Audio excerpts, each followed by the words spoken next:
Welcome to this panel, which is entitled The Japan Brand, Promoting Japanese Culture to the World.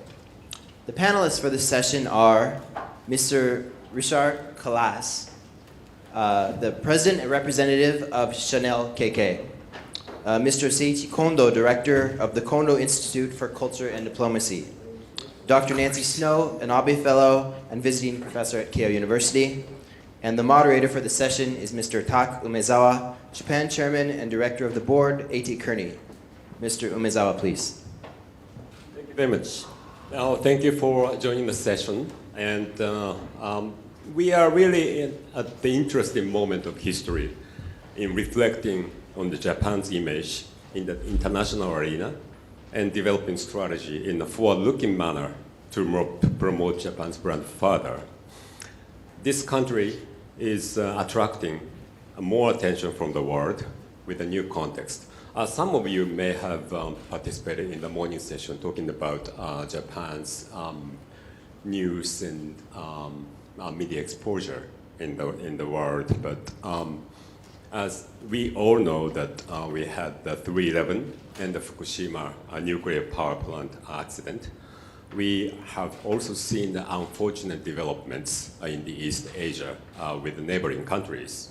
But at the same time, we are seeing Abenomics and the rebound of Japan's economy. And we got the great news about Tokyo 2020 Olympics and the Paralympics Games. We have a Cool Japan initiative that have been a part of it. So today, we have a really distinguished panel of leaders in respective fields. Before introducing them, let me give you a quick introduction of myself.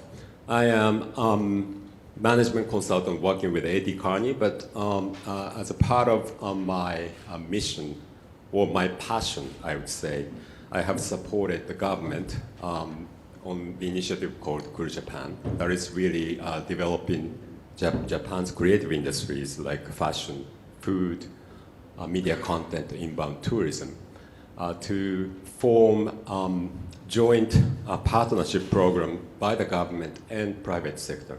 So as a part of the initiative, I developed a proposal to the government to launch a $500 million public-private partnership fund. Now it is called Cool Japan Fund, and it was launched last year. And the aim of the fund is making investment into businesses and related projects, largely in overseas markets in those creative fields. And those investments will be managed by a team of people, professionals from the private sector, like retail and fashion and food sectors. So some of the panelists actually have a view on that initiative as well. And Mr. Callas actually was joining the Cool Japan Advisory Council when MEDI started, but somehow probably he decided not to continue on that.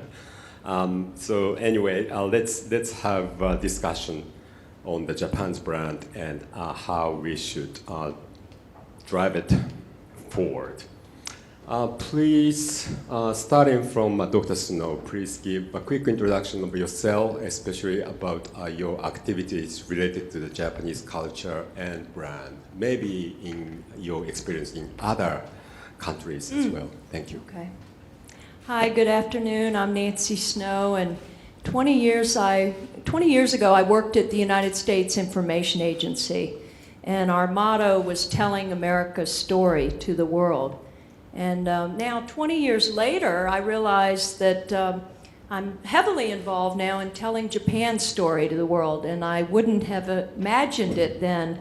I was on a government exchange program, and the Japanese actually, in terms of presenting their culture through exchanges, have been really excellent in that, so I want to give credit where credit's due. I returned, that was in 1993, I returned in 94 for 2 weeks. And then there was a gap of 16 years where I had nothing to do with Japan. But in the interim, 2 of my books were published in Japanese. And one, my first book, it's called Propaganda Inc., Selling America's Culture to the World. And it was about my experience at USIA. And I was invited by the U.S. Embassy and the U.S. government in 2010 to come and talk to the Japanese about Obama's foreign policy and Obama's Asian pivot, if you all remember that. And at that time, there was great angst about that pivot sort of flying over Japan and going to China. So that may come up in the discussion. But it was during that trip, which was a 10-day trip, that I said, my gosh, where have I been? And Japan excited me like no other place. That was 4 years ago. 2 years ago, I was a Fulbright professor at Sophia, and now I'm an Abe Fellow, and that is not Shinzo Abe, but it's a reference to Shintaro Abe, his father, who's the former foreign minister. And I received a 12-month grant to basically write my book now on Nation Brand Japan. And I think what I would like to share with you all today, I have taught public diplomacy and marketing nations in many countries, including China. I've been to Malaysia, I've taught in Israel, in the United States, I've worked with graduate programs in public diplomacy. And Japan is, of course, unique, but it also, in many respects, is very universal. There are some things that need to dramatically change here. One thing I shared in the earlier session was that when I talk to many Japanese, there is often this sort of apologetic, we're not particularly good at promotion. So one, I would say you need to kind of find your confidence in that area. But even if you don't like that word promotion, there's a word that I see all the time when I'm looking where I'm going to meet someone. I went to see Kondo-san and I had to look on the map, and that word is access. So if you don't want to use the word promotion, think of access. Access is about providing more windows into your culture. And I think it's quite clear that the stories of Japan are not being shared as they should be. I think we know what the challenges are.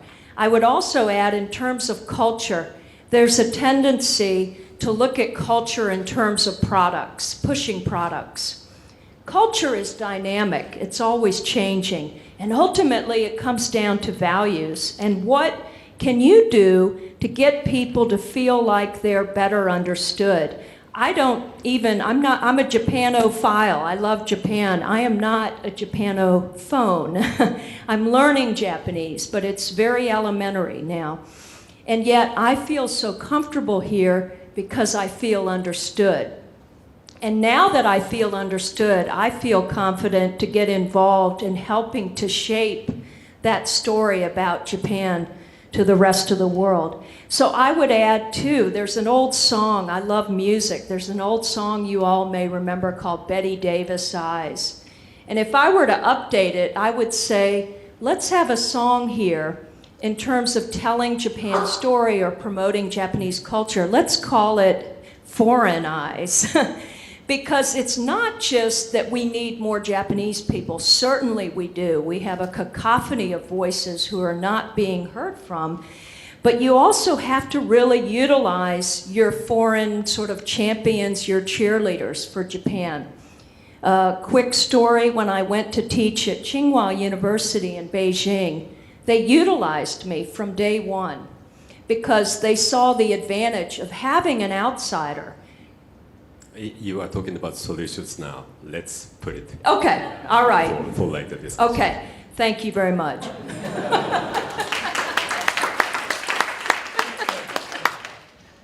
So, Mr. Koras, please. You have spent 40 years in Japan. Not 40. 40. Yonjanenne. First of all, I have to apologize because I am much less commendable in English than I am in French and probably even in Japanese. I'm more used to speak in Japanese to the public than in English, so I probably am not going to be able to express my feelings as well as I would in Japanese. But as I see we have a big foreign audience here, I am forced to speak in English, which for a French is an absolute disaster. I was raised in Morocco, Casablanca, for 10 years when I was a child, the most important years of a child. And I learned the importance of appreciating and encompassing different cultures. And then I wanted to make a trip to Japan. Frankly speaking, not to see the culture of Japan. I had no clue about what Japan was. I just wanted to buy my first Nikon camera. That's 42 years ago. When I went to the JTB to get some information, and I wanted to try a homestay, the gentleman who was supposed to sell Japan told me, but why do you want to go to this country? There is nothing for you to see there. And by the way, the Japanese will never allow you into their home. They don't speak any language that you can speak. They are not used to get foreigners inside their house, and you foreigners, you are not used to the way we are living, and therefore it's impossible. The only possibility for you to travel in Japan is to go to youth hostels. Most of you don't know what youth hostels are, because you are too young for that. At that time, Japan was the country where you had the broadest network of youth hostels in the world. Now, 50 days after I spent in Japan, the 50 days I spent in Japan, I never stayed in a youth hostel. Always stayed at the home of people I met during my trip. I didn't speak a word of Japanese. They spoke a very few words of English, not to speak about French. And we understood each other, and we appreciated each other. And back to France, I decided to study the language, to study the culture, and I have been spending my last 40 years here. Okay? Now, is that all what we are supposed to say at this stage? Okay, so I will not go any further. Kondo-san, please. Yes. Good afternoon, everyone. I'm Seiichi Kondo. I am an ex-diplomat, and I spent about 20 years outside of Japan. And I'm now 68 years old, therefore only 48 years, as long as I have been in Japan. I joined Foreign Service in '72, and one of my first assignments was to work for the Overseas Public Relations Division to promote Japan in a very old-fashioned manner. Those days, one of the pamphlets titled Japan Today. I was involved in this, and the director said, you have to make sure that there should be a picture of snow-capped mountains or skiing resort, because Japan, we have to say that Japan is not one of the small tropical countries in South Pacific. Japan is in the right geographical area, so that we are very close to Europe and North America. That was the idea of those of self-promotion, Japan's promotion in those days. Then in '89, I was appointed as head of International Press Division. And during my tenure, there was a funeral of Emperor Showa. That was a very exciting moment, and all the foreign press here were so excited to cover, and they were interested in what the right-wingers will do. They may make a harakiri in front of the emperor's palace. That was one of the topics for those media. Then I was appointed as minister in an embassy in Washington, and that was in the middle of Japan-US trade war on auto and auto parts. I learned a lot about how to manipulate media. Mickey Kantar, President Clinton was so skillful. I was so impressed that I wrote a book on this distorted image of Japan. And they utilized the negative image of Japan as much as possible to get their message across. Then I retired from the Foreign Service 4 years ago, and I was appointed as the head of a cultural agency, the Bunkacho Chokan, until last year. So the contribution that I could make in this session is how Japan has been seen in the foreign countries, and also what can be done to promote Japanese culture, or to strengthen Japanese culture, and also to help Japanese people appreciate more traditional Japanese culture. Because unless we are proud of our own culture, it is impossible to tell it. So this is also a very important element for the promotion of Japanese culture. Thank you. So let's jump on to the key questions. We have a couple of questions. Probably we want to start from how the world sees Japan today. So let's have an outside-in view. Maybe starting from Mr. Koras. How do you characterize? Well, I think I'm very lucky because being French, the French see the culture of Japan very well, positively, and they know it quite well. And that comes back to the 19th century, as you know, when we had these French painters who were actually looking at the Japanese hanga, the Japanese painters, into their creations. We had many years of Japonism, which was, taking things from Japan. That started actually even before Japan opened to the rest of the world, because we, the French, had a problem with our silkworms. And the silk industry in France was huge. And we had to come to Japan to buy your silkworms because they were much stronger than ours. And therefore there was an input of the Japanese culture in France, which started through actually business. So I'm very gifted because I am from a country where Japan means more than just, cool Japan. You said that I pulled out of cool Japan because I think, personally, that cool Japan is giving the totally wrong image of Japan. Japan is much deeper than Akambe 48. You call them AKB 48, I call them Akambe 48. These absolutely hysterical girls for hysterical old men who have the Lolita complex. And that's not what Japan should sell overseas. I would agree with that point, yes. So the perception of the Japanese culture in France is very strong, despite the Japanese actually. Because I always was surprised when I started to learn Japanese and I wanted to go to the Japanese Cultural Center in Paris. There was no Japanese Cultural Center in Paris. When I would go to see the cultural affair people at the Japanese embassy, they would tell me, our job is not to talk to students. So I had to learn about the culture of Japan despite Japan. And this is a very strange thing, since from a French point of view, we have cultural centers in more than 140 countries. Okay, you could say that this is arrogance. Personally, I believe that this is opening your heart to the other countries of the world and bringing the best that you have and you share it with the other countries. I said that I was raised in Morocco when I was a child. Last week, actually, I was in Casablanca, the place where I lived, after 42 years. First time after 42 years. And I found a society where French, the language, is the cement of the country, more than Arabic. And they speak more and more French because they don't want to be mixed with those countries where you have the terrible terrorism things happening.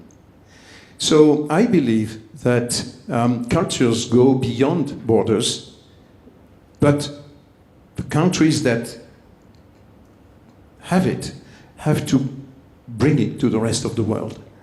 And I think in that regard, Japan has been very, very poor in selling their wonderful culture. Now, it's true that the Japanese culture is not easy to understand. And the Japanese themselves say or think, they don't say it because they are very courteous, you gaijins will never understand us. You will never understand our culture. There is no need to teach you the tea ceremony because you won't understand the tea ceremony. And in a way, it's true. I started to learn the tea ceremony only 5 years ago because I built a tea pavilion for my wife in Kamakura, the city where I have my house, where I will retire and hopefully die. The latest possible, of course. And she didn't start the tea ceremony. We didn't do the kamaire, what we call the kamaire, because she said, oh my God, it's so difficult to do. I don't have all the utensils. I don't have, I have to. She's the granddaughter of a tea ceremony master. She learned by osmosis. And she said, it's not possible, it's too difficult, it takes time. So I said, God damn it, I'm going to learn it, I will do it my way. But I realized that it will take me 30 years before I can do it properly. In 30 years from now, I will probably be dead. Having said that, though, this culture is so deep. What the culture encompasses of depth, of philosophy, is so deep that you, the Japanese, should try to get the gaijins to understand, the foreigners to understand. And that has to go through the Japanese. We, the gaijins, can help. Of course, we do it as much as we can. I have a very small voice, and Mrs. Snow probably has a much bigger voice. But the Japanese themselves have to make the effort. So far, there is only one cultural center in the world which opened only 15 years ago. It's the Cultural Center of Japan in Paris. So I think you have a long way to go. So in essence, you are saying that basically the Japanese culture is not understood or fully appreciated overseas, period. No, that's not at all what I'm saying. I'm saying that I come from a country, France, where we are lucky to have a very wide opening to the Japanese culture because of historical reasons. But many, many, many countries haven't had this opportunity. That's very true. Thank you. Yeah, we'd like to hear from Dr. Snow from a more kind of independent view, because Mr. Cross is, in a way, more Japanese than many of the Japanese people are, or at least understand Japanese culture better than many Japanese people do. So, as I listened to Richard, I began to think about a book that I published many years ago called The Arrogance of American Power. And, when it comes to power and international relations and U.S. foreign policy, we are often accused of being into the American exceptionalism, right? That the rules don't apply to us. I think with Japan, at times, there is maybe a tendency to think you'll never understand us because our culture is too enigmatic. And there's a certain arrogance in that. And I say that lovingly in the sense that if you continue to sort of drive a wedge there that you'll never fully understand, you take away then your potential for people coming here who want to learn and engage. And I wanted to add, too, that I'm a great fan of Walter Lippmann, who wrote the classic Public Opinion, which I think was from the 1920s, 1922. And he talks about the role of media then setting the agenda, but also creating these pictures in our heads. So before you know a place, it's in your mind. And then when you go to a place, as I did when I came here 20 years ago, it began to become in my heart. And then ultimately it is perhaps in your wallets where you start to really invest. You buy and you are investing in a place. But I think that with whether it's AKB48, it's not as if a girl group is anything new.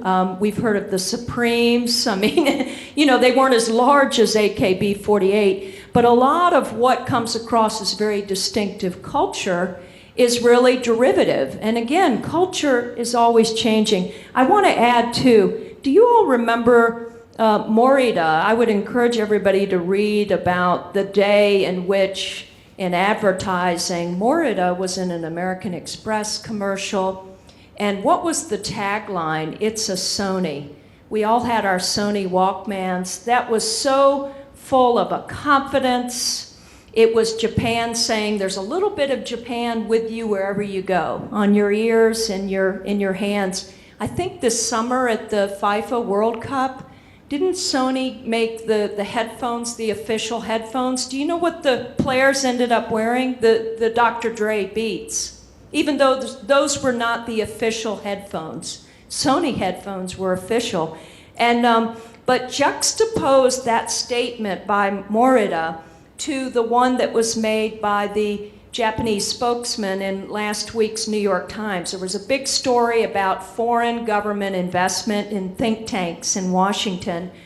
And I'm sure that the spokesman said much more than this, but the headline from that, his quote that was pulled and retweeted, was, "Japan is not the most interesting subject in the world." It was in response to a question about why the Japanese government was investing in these think tanks in Washington. That's a very different feeling, isn't it? That's a Japan that sort of lost its confidence, its voice, it's sort of on the defensive. So I think we need to know our history, but let's go back to maybe 20 years ago, 30 years ago, to a Japan that had a sense of vibrancy, that Japan was easy to figure out because we all wanted to carry our music with us. We wanted it to be portable. So, and I also think we need much more of an entrepreneurial spirit here, of risk-taking. It was brought up earlier about Gerrit Hofstede. If you don't know Gerrit Hofstede, I have to go a little academic on you. But he's done these cultural indices for years, and he talks about Japan being so strong in both conflict avoidance, risk avoidance, and it's also the most masculine of all nations. So, of course, women are going to save Japan. We know that already. I think we'd all agree. And we talked about this earlier. But, you know, it's, I think in terms of culture, the approach I would take is that we can learn from each other. It's an old public diplomacy term, mutual understanding. It doesn't have to be, oh, it will take you years to study Japanese, so don't bother. You can pick and choose and learn the culture here.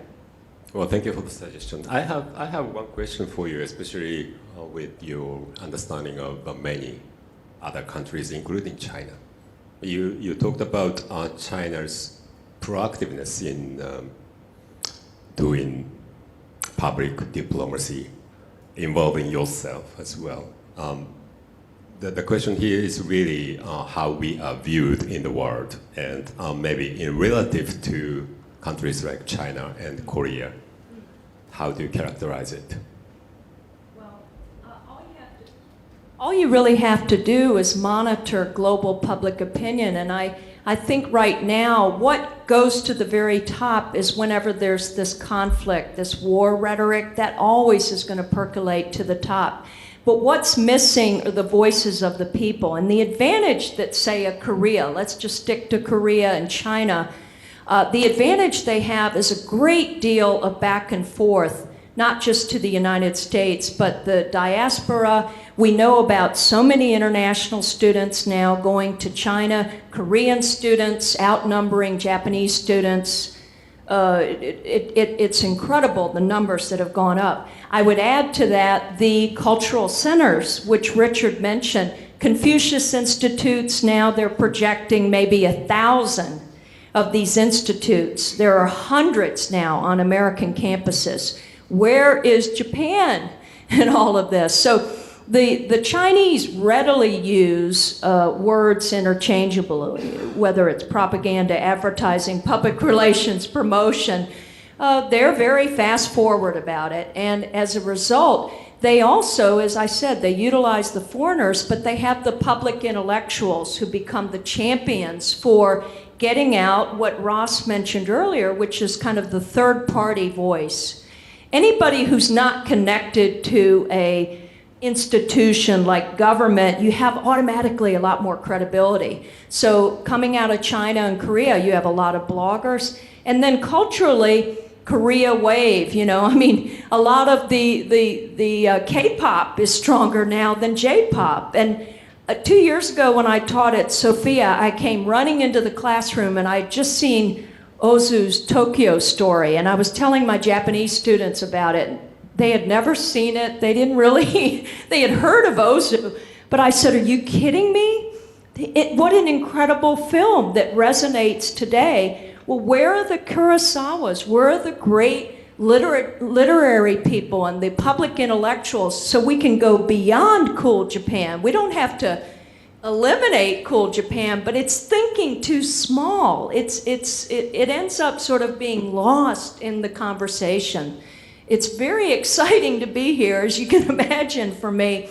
But I think so many of the stories are just ending up, they're just not being told, they're not being shared, and certainly Japan is missing online.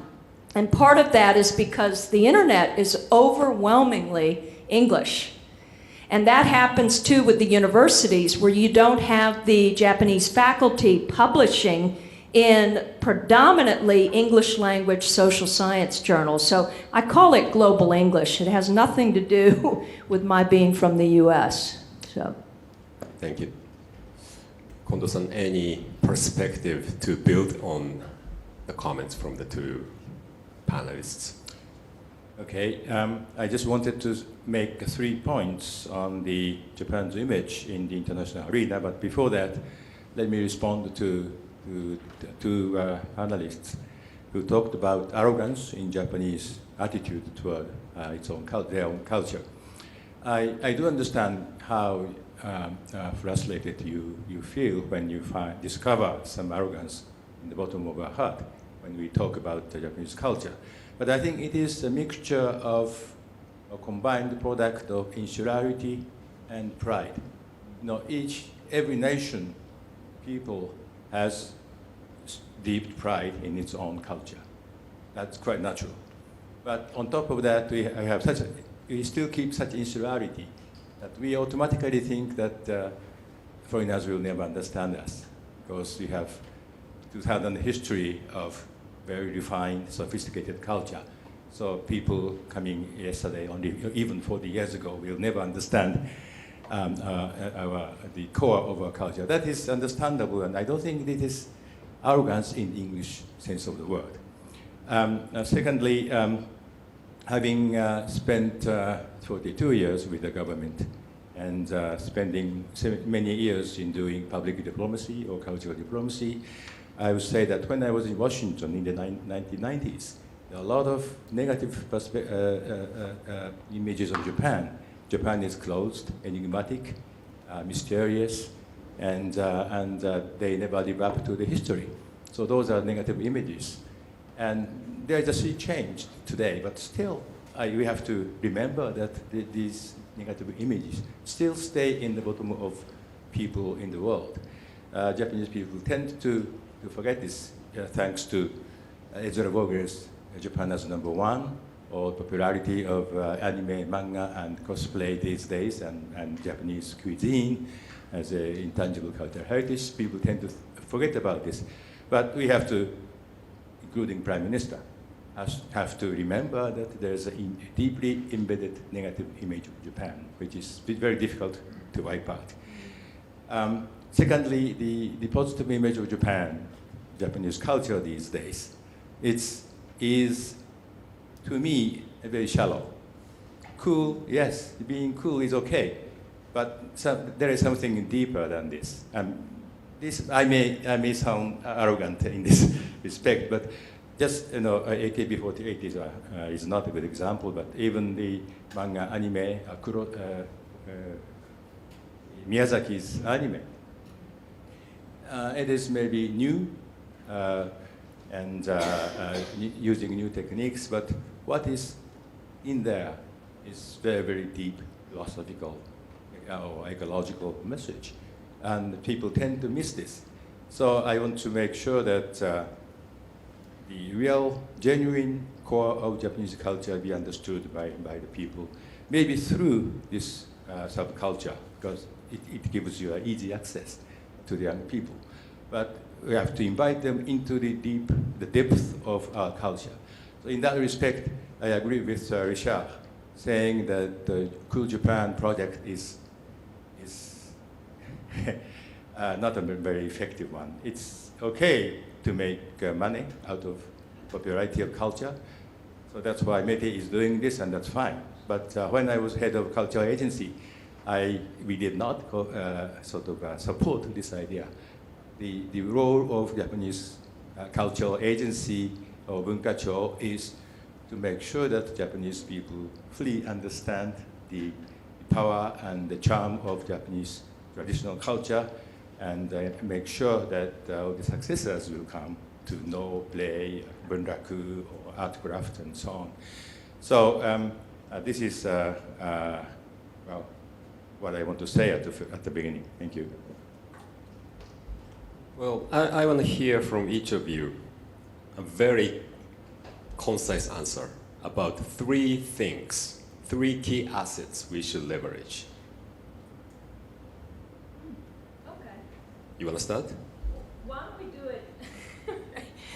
Well, the first one I would say is Japan has much to teach the world. And I think I would agree with Kondo-san in terms of culture and cultural values. When I think of Japan, and I've read a lot in the history, there is always this continuity of the importance of social harmony and a social contract built on consensus and cooperation. If you will, maybe the basic values of a village. It sounds a little unusual in that maybe, half of Japan's population live in 2 giant metro areas, the Kanto and the Kansai. But the notion of the social contract, social harmony, we need that more than ever, don't we, in the 21st century?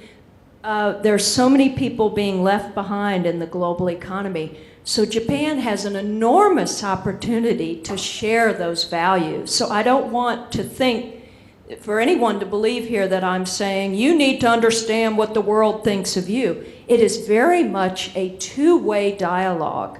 And so lead with that. As social inequality increases, these values are being undermined, but they're still enforced. They need to be illustrated through literature, through films, through blogging and tweeting, so that it becomes something that, again, resonates with people all over the world. And so these are values that become then shared values. So I'll So you're saying that advocating or promoting that value of social cohesiveness to the world can be a great asset for Japan. Sure. Well, I mean, it was brought up. Thank you. Okay. Let me stop here. Mr. Koras, please. It looks like we are not supposed to talk here. 3 assets. One asset, you already have it, unfortunately through a disaster. The tsunami actually brought to the rest of the world these incredible qualities and social cohesiveness you were talking about. The courage, the dignity, the patience, the kindness, the courtesy. That has come to the rest of the world instantly. Forget about Fukushima. And that's something that, saying that is a bit strange, weird, but you should have actually much more used it. Used the compassion, used the interest for Japan that came out of the tsunami to actually leverage on the qualities of Japan. Because these qualities in the rest of the world, we have lost. Okay? You know that a lot of people, a lot of Japanese go to Paris having in mind the Amélie Poulain movie. And they come back sick, psychologically sick, because Paris is dirty, because the French are not nice. And that's something that you have to really try to promote, one asset. The second asset, I'm always surprised that you were the head of the Bunkacho, Mr. Kondo. Bunkacho is an agency. In France, we have a Ministry of Culture. It's a full-time ministry. And you were saying something very interesting. The Bunkacho role is to get the Japanese, the next generations of Japanese, to understand and respect their culture. The role of the Ministry of Culture in France and in other countries is to keep the culture of the country in such a state that other countries of the world want to learn about it, want to see it. That's the second asset. That's what I was talking about when I was saying that France has 140 countries with a cultural, not a cultural agency, but a cultural place where people can go and learn about us. The third asset, I would say, is the need for the Japanese themselves to relearn about their culture and to speak out about it to the rest of the world. And if you allow me, I will put a fourth asset. Nancy was talking about It's a Sony. And I am from the generation when we discovered that we could actually listen to the music outside of our home or a theater place, thanks to Mr. Morita. Now, it's not a Sony anymore. It's an iPad, it's an iPod, it's an iPhone. Sony has lost, because they have lost the technology edge, because they decided one day that technicians, engineers were not important, only content was important. And they forgot that to convey content, you still need something. And that Japan has always been very good at doing until 20 years ago. And that's where we should encourage, and you should encourage your industries to get back to their edgy way of bringing technology to the rest of the world, because technology is also a vector for culture. Kondo-san, what is your view? Thank you. I want to share with you my views on three assets of Japanese culture and one potential asset, if I may add the fourth. The three assets are, first, our view of nature. Second, our acceptance of ambiguity. Three, our ability to see the intangible. Coming back to the first point, compared to the Western culture or civilization, we, the Japanese, tend to think that we are only a part of nature. Nature is deeper and broader than our comprehension. Whereas in the West, people tend to think that because of the reason that is given by the God, maybe, humans are superior to nature. Therefore, humans can exploit nature, develop nature. So this gave birth to civilization, I mean the industrialization, and thanks to this, we are able to spend hot summer or cold winter comfortably. So we have to appreciate it, but now it is coming to the very end.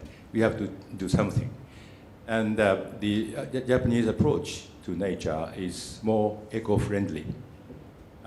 So this mentality is needed for the humans in the 21st century. Secondly, this is difficult to explain. Ambiguity is such a negative word. And once when I gave a lecture, Glenn challenged my view on this. We tend to accept different views and the black and white. Western people tend to think that things are either black or white, good or evil. Like former President Bush, allies or enemies.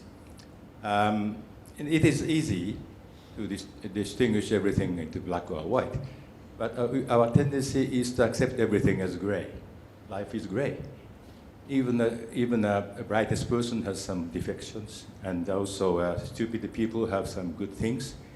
And so acceptance of everything, ambiguity. It is very difficult to get this message across, because in the international conference, we always criticize that. What do you want to say? Yes or no? Our response is yes and no. So this is difficult to transmit, but still this is, I think, one of the strengths of our culture, or it can be a strength, because if you divide everything into black and white, then that will create, terrorism and sort of negative spiral into hatred. And thirdly, seeing ability to see the intangible. If you think of calligraphy or the sumie, you see a lot of space. When you listen to Japanese music, there are a lot of pause. Pause and space is not nothing. It is quite something. It is something, it conveys more important message than written pictures or sound.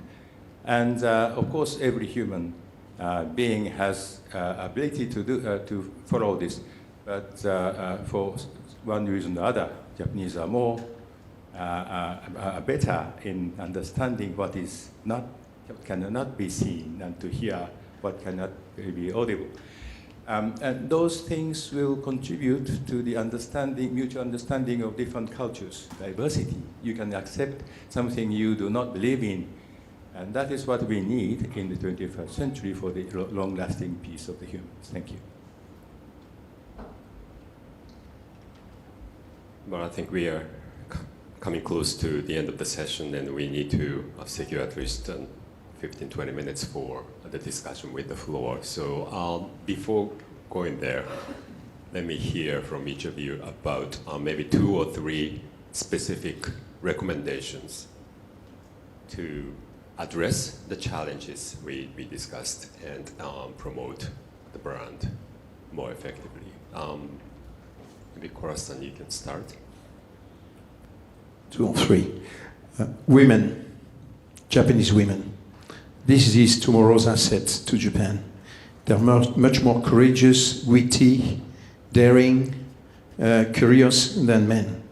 We all know that today Japanese men don't go outside in the world. Unlike the former generations, all the generation, my generation of Japanese, they were curious about everything. They would go outside, they didn't speak the language, but they were going. Now they don't go, women go. And I think that women are going to be a great asset to Japan. Therefore, they should push themselves, the Japanese should push the women, and they should go outside and they should bring the world about Japan. You know, a lot of people, when I tell them that my wife is Japanese in France or in other countries, they tell me, you're so lucky. And I say, yes, you know why they walk behind you, 3 steps behind you? It's so much easier to control from behind. Now, the second asset is your country itself. But please stop making it ugly.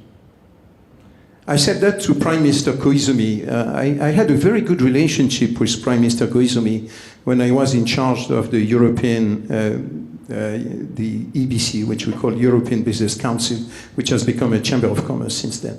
And once he called me and he said, Colas, can you tell me, you French, you have more visitors than your population in France. How can we do it so that Japan has also more people to come? That was the time when there weren't even 5 million visitors to Japan. 5 million was the number of people going to some small countries.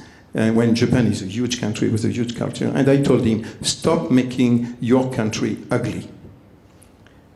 Just one example. I went to Matsushima a long time ago. And I was invited by the department store's president of a place near Matsushima to go to the place where Basho wrote his famous haiku. And we sat in the room, he opened the window, and what did I see?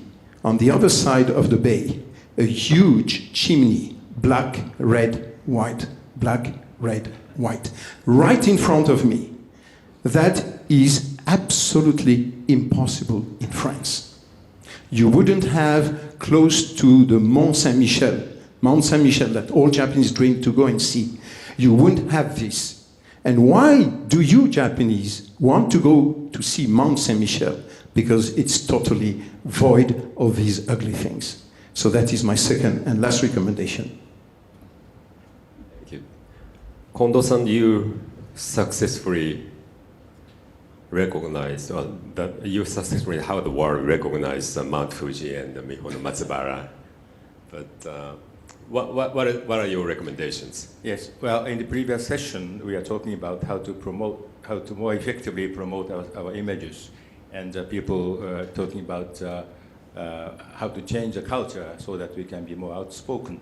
I have some doubt on this proposal because the modesty, understatement are virtues of Japan, and of course we have to train spokespersons in government and in companies. Yes, but ordinary people, I hope this modesty and understatement, this great virtue of Japan, should be maintained, so that I don't want to encourage ordinary people to speak up and promote themselves and speak 120% of what they want to say.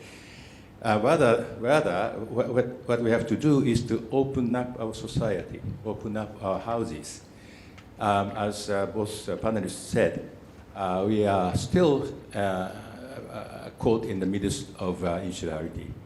And I have a good example. When I was speaking to a foreign student studying Japan, he was complaining that he had never been invited to Japanese homes. And then 2 weeks later, he told me that he was invited to a dinner. So he was so pleased because he can spend some hours in the Japanese house. Then he told me that he was so disappointed because he took out to the sushi bar. And also another Japanese foreign student who had a chance to stay 2 weeks in Japan, but she was also complaining that every night the host family said, well, shall we go to tempura shop today, or sushi shop, or sukiyaki? They never, invited them to dinner at home. What she wanted to do is to have dinner to the hot pot, nabe, together with their families. But Japanese never open up. And one suggestion I make is to increase the number of artists in residence, inviting a lot of young artists who are very sensitive to Japanese, the charm of Japanese culture. If they have spent 6 months, they will love Japan, they will be a good ambassador of Japan. Rather than Japanese trying to be more outspoken, why don't we sort of invite those people, making more friends, so that they can speak for us? That will be the quickest way to promote ourselves effectively. Actually, you started that program when you were leading the agency. At the Bungacho, yes, I got some budget, fortunately, yeah. And the current administration has, I think, planned to invite more between now and 2020 to have more fans from overseas who will speak about Tokyo and Japan. Let's see. Yeah, if I were running things here, I would, actually pick up off of your statement that the Japanese have an appreciation for nature, maybe that is exceptional. Is that what you were saying, or? Because the greening of the economy is not taking place here.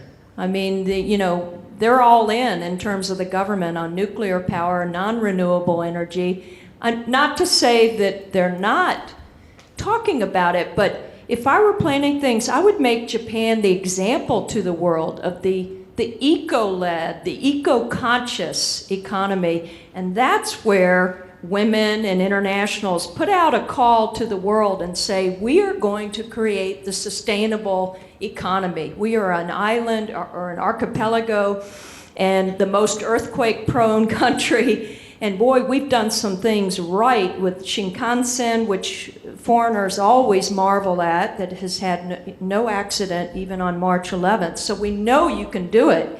We know you have the brain power here. But really commit to that future city, future nation that is thinking in terms of going back to my Native American tradition, the 7 generations, thinking ahead to what my children's children are going to be doing 60 years from now, 100 years from now. Do we want them to be living in an unsustainable sort of environment? 2, expand storytelling. And obviously, Japan doesn't have the cultural centers that it needs to have. So you could do that through the Japan Foundation, encouraging more exchanges. And really, to my final point, I wrote about this in the Japan Times last fall. We all are public diplomats today. We all are journalists. We all are ambassadors from our country of origin. Wherever I go in the world, nobody's neutral about the United States. I don't get no opinion. I either get, America, or I get, oh, America.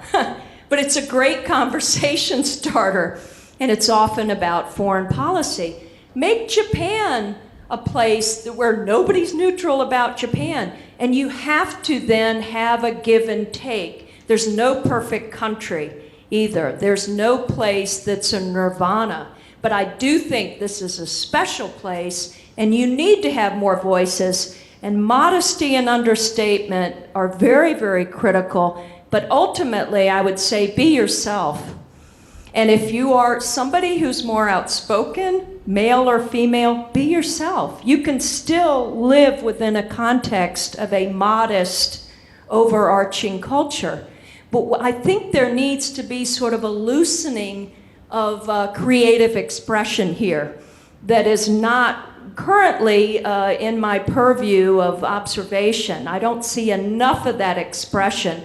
And I know it's there. We need to really exploit that. Thank you so much. Before making concluding statement, probably let me open up discussion here with the floor. Yeah, Kodaka-san, please. Hi, I'm now an entrepreneur running Toyota Mall, delivering Japanese anime news and goods online. And as we discussed, we have a lot of unique content in Japan, such as animation, maybe cities such as Akihabara, so Kyoto.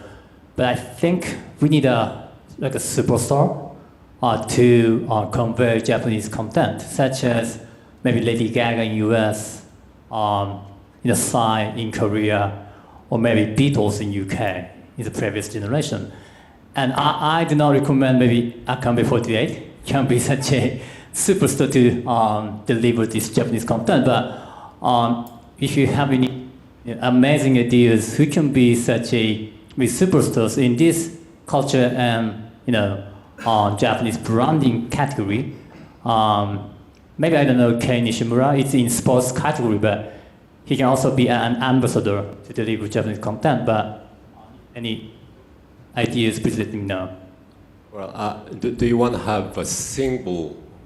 It can be group. It can be, well, but it can be several groups or just one group. For simplicity, maybe one superstar. Okay, so just pick one from each of the parties. Yes. Probably that's the question. Any idea? Watch the US Open and how far that Nishikori got and how that became such a global sensation. Hey, that was wonderful. How many years? That had never happened. That was unprecedented to get to a Grand Slam final. And I loved listening to his interview afterwards where he said, I'm now confident. I mean, he really talked about, I feel like I'm in the game now. I'm with these best players in the world. It was wonderful to see that. He became then a cultural ambassador. I mean, he's very, very likable, and there were a lot of people tweeting about that. A few years ago, of course, the women's soccer team, sports diplomacy in terms of public diplomacy is really, really big. And this is a nation that is very enthusiastic about sports and competition. And you can put kind of a Japanese sort of sensibility to it, which is to compete for competition's sake and to really have that good sportsmanship attached to it. But there again, sports is a universal, just as music is a universal. And that's where you invite people in to become part of a cultural conversation. Korasu-san, any thought on that? You were talking about Miyazaki Hayao. I don't think that saying that Miyazaki is an anime director is proper. It's pure art. It's, as you say, it's philosophy, it's deep, it's profound. It has incredible messages. So that is one of the best vectors that I know that conveys the Japanese culture to the rest of the world. There is also Kitano, Big Takeshi. I mean, Big Takeshi is more famous in France than here for his movies. Here he's notorious because he's making fun on TV. But Kitano is definitely a strong asset for Japan. And all the new cinema people. I mean, you had Ozu Yasujiro, you had all these people who created in the 50s and the 60s an image of Japan which was so strong, and then it disappeared. You had the kind of Akambe 48 for movies for such a long time, but thanks God, the new movie directors are coming. I mean, Takita Yojiro Toka, or Koreeda Hiroyasu, or Kawase Naomi, that's a lady. These people are conveying the culture of Japan in such a strong way. Murakami Haruki, personally, I'm not a super fan of Murakami. I mean, I have very difficult time in buying into his stories, but he is one of the most sold writers in the world. As you had in the 50s and the 60s, you had Kawabata Yasunari, you had all these incredible names. Unfortunately, today's French cinema is dead.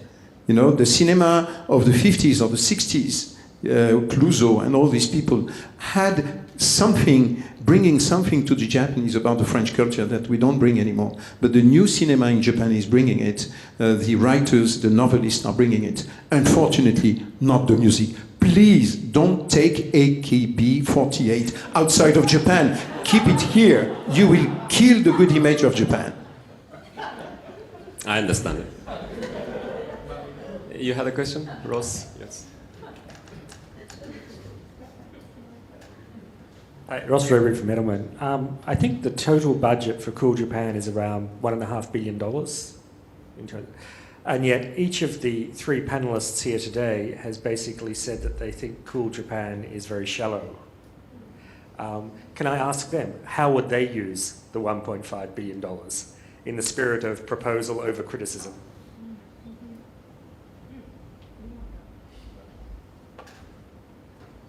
I think that could make money because it is shallow enough, and make good business. That's it. Business does not deal with something very deep. Thank you. I will actually take all of it and put it to good use. No, I'm just kidding. But I would fund your storytellers in film, in literature. I would have international contests. I know there's been an international contest in anime, right?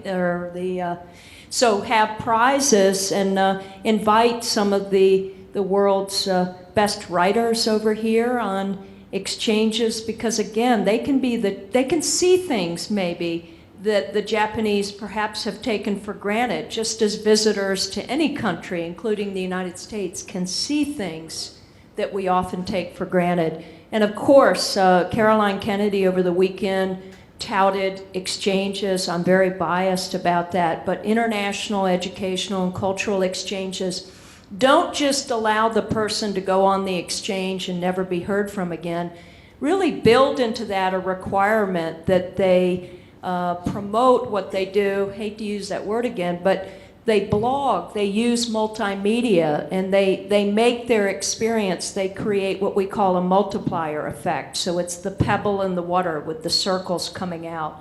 And that is an inspiration for young people coming along, that they can write their own future, they can film their own future. That's a very, very powerful message to send. Well, actually, I can't agree more on that idea. I mean, the role of the fund itself is really incubating business, so they cannot spend money that way. But the Agency of Cultural Affairs have the budget, and they should be doing that, for example. And great idea. Please, in the back. David Jones from the Plastic Ocean Foundation in the UK. Richard, I'm actually glad it's not in French. I want to sort of go back to something that was raised briefly, which was the sort of business culture, and it was a comment that was made by Nancy in response to the point about the Japanese approach to nature. If you go on any large conglomerate, large corporation website in Europe, or certainly in the US, you will see huge areas all about sustainability, our commitment to the environment, that full triple bottom line accounting. Swire have just started having their sustainability reports audited as well as their financial accounts audited. And, you know, I did a bit of research before I came here, looked at some of the companies who were present. And it was woefully inadequate, I have to say, the number of sites that actually even addressed it, even in so much as having an environmental policy. So my question really is, why is that, given there's such a huge sea change globally that is happening now that everybody can see? And what is Japan going to do about it? Because at the moment, the only media and press stuff you're getting is bad press.